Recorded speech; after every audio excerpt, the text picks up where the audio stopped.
Time for Focus next, and today we bring you a report from right here in the French capital. Now, the winter in Paris has been particularly harsh this year, and no one is more impacted than the city's homeless population. At least 11 homeless people have died this year alone from hypothermia, chronic disease, or drug overdoses. France 24 went out onto the city streets to find out what measures are in place to shelter the city's homeless. It's 8 p.m. outside one of Paris's city halls, and for the 100 or so volunteers gathered here, it's an important night. This evening, they'll conduct a census on the homeless people living in the neighborhood. But maybe it's easier if we met up over there. It's a method that's been tried and tested in New York City.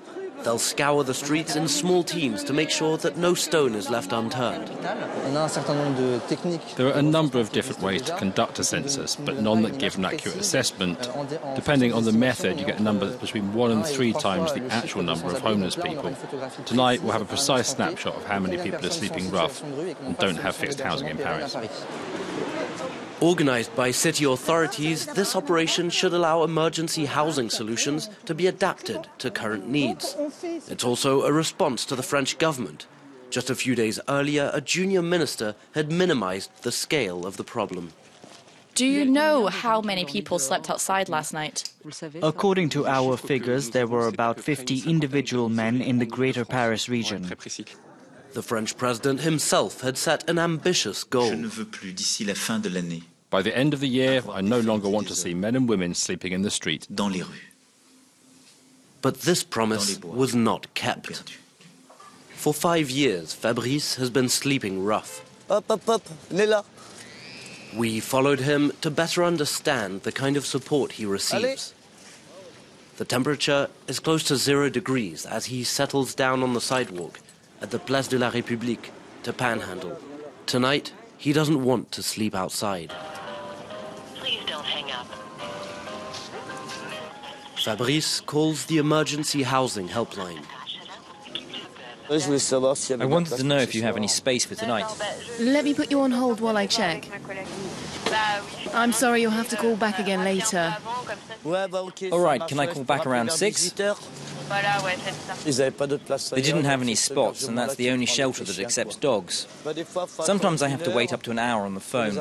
You wait, and in the end there's no space.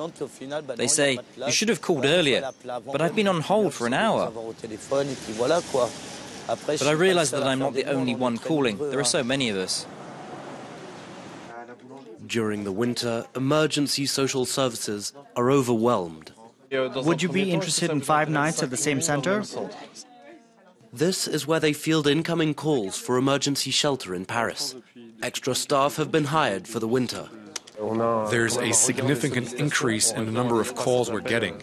Every day we answer 1,300 calls out of the 6,000 we receive. We're still not able to pick up every single call despite having increased our number of responders. In the winter we've got 12 extra responders and then another 2 in times of severe cold. When the severe weather alert is triggered, emergency social services are able to provide more shelter space. In terms of housing, we've seen a real effort from the government. On the 1st of February, we had 1,400 additional spots available to those living in Paris, on top of the 3,800 spots open all year round.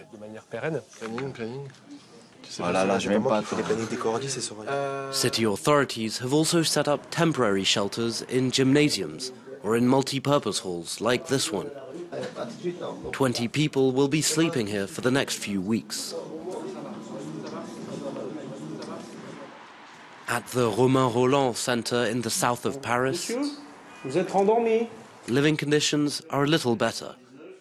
Here, nearly 50 people are able to find a place to sleep each night. They'll have access to doctors and social workers. It might seem like a simple thing, but for these people who are outside all day, it means so much to have somewhere to rest at night, to speak with the staff and chat with other people here, because out there, they're not necessarily seen. At least this way, they're able to have contact with the so-called, normal world. Allez, Loulou, vous dites bonjour? We meet up with Fabrice, who's managed to find a room for him and his dogs. I think it's better. At least we have a little more privacy than before with the shared showers and so on. I think individual rooms are much better. But the majority of these rooms are only available for one night. After a quick coffee, Fabrice will be back on the street. It's a jungle out there. It's not right that in this day and age, people still have to sleep in the streets. It's unacceptable. When I see grannies and old men, it's just not right. If you can't make it, you're left to die. Today in France, there's thought to be around 15,000 people who are homeless like Fabrice. Many of them have given up trying to find an emergency shelter. For more on this story, we can bring in Fanny Plançon, project manager from the streets to a shelter at the charity Secours Catholique. Thank you very much for joining us on the program today. Now, there's clearly more demand than supply here in Paris. Why has nothing been done so far? A lot of things have been done, but it's a complicated topic because we have this vision that in the winter we need to provide more emergency shelters, whereas we need more. We need to go to a housing first perspective. Like we need to stop just having a temporary response and address the problem more permanently. So this is. So where would you house people?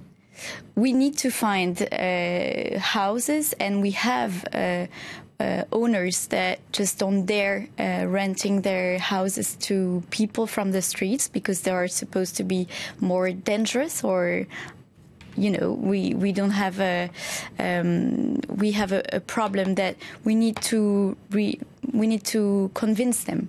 So we need to have. Is this in Paris? Where are you talking?